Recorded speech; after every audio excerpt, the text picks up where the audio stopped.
I now call on the Minister, Tom Arthur, to speak to and move Amendment 5106.2 for up to 5 minutes. Mr Arthur. Thank you, Presiding Officer. And in moving this amendment, let me say that the Scottish Government welcomes this debate, and the issue raised by the Labour Party is an important one. I will turn to the Government's response to the motion shortly and our wider response to the cost of living crisis. But before I do, let me first set out the Government's position on second homes. We recognise that good quality, affordable housing is essential to support communities to prosper across Scotland. While second homes bring benefits to those who own them and the tourism businesses they support, we know that in some communities, second homes can impact on the availability of property to meet local needs. It can also, just as importantly, impact on a community's sustainability.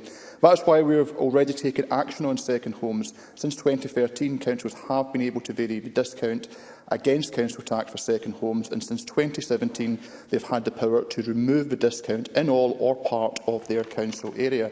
In January 2019 we increased land and buildings transaction tax additional dwelling supplement from 3% to 4% of the total purchase price for any additional home of £40,000 or more. This is intended to protect opportunities for first-time buyers in Scotland, but can act as a disincentive to second home purchases.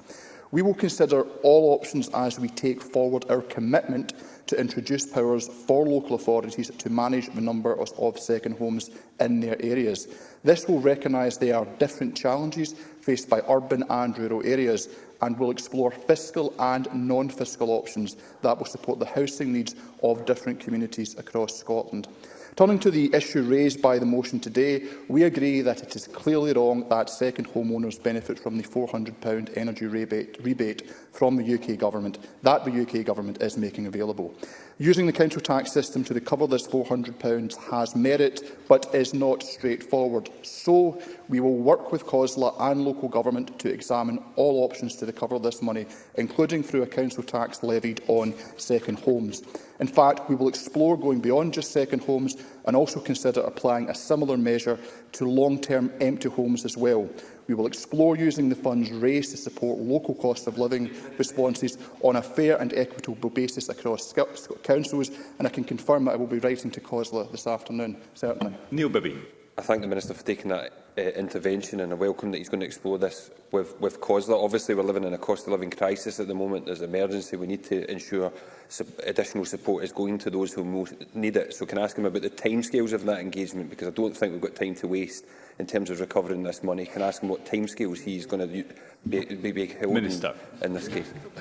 The member may have I'm writing to COSLA this afternoon on this matter, and I want these discussions to begin in earnest, because I do recognise the issues that the member raises. Now, turning, Presiding Officer, because I'm conscious of time, to cost of living support, this Government has shown that we respond quickly and effectively to economic crises, ensuring that appropriate support is in place for those on low incomes. At the height of the pandemic, we moved at pace to introduce our £100 COVID winter hardship payments for families, becoming the first administration in the UK to introduce such vital support. Through this measure, we put over £14 million in the pockets of low-income families in December 2020. We followed that with our £69 million investment in the £130 low-income pandemic payment to support over 530,000 low-income households in receipt of council tax reduction, or who were exempt or not liable for council tax by the end of November 2021. Presiding Officer, through the budget for 2022-23, the Scottish Government has allocated almost £3 billion to a range of supports that will contribute to mitigating the impact of the increased cost of living on households.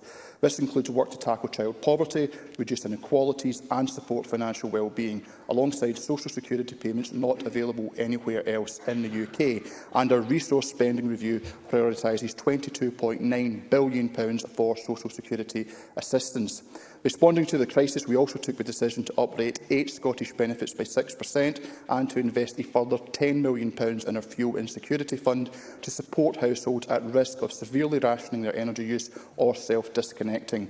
This is significant financial support for those living in Scotland, which will provide protection for those on the lowest incomes that the rest of the UK do not have. While we do all that we can, we must not forget that it's Westminster that holds most of the powers needed to tackle the cost of living crisis, both in the immediate and longer term, including over energy, the minimum wage, national insurance and 85% of social security spending. The Scottish Government has continually urged the UK Government to use all the powers and fiscal headroom at their disposal to address the cost of living crisis. As part of that, on the 25th May, the Cabinet Secretary for Finance wrote to the Chancellor setting out policies that would offer a long-term solution to the cost of living crisis. By ignoring our call for a comprehensive funding package to fully address the unprecedented cost of living crisis, the Chancellor's piecemeal approach makes it highly likely that more support will be needed when energy bills again rise significantly in the autumn. In concluding, Presiding Officer, I would say again that the Government welcomes this issue being raised by the motion. We will constructively examine all options to recover this money through a council tax levied on second homes and long-term empty properties in order to support local cost of living responses on a fair and equitable basis. We will engage with COSLA and local government on the most effective ways to do that. Taking that approach, Presiding Officer, fits with this Government's commitment to tackling the cost of living crisis with all the tools that we currently have at our disposal. Thank you, Minister.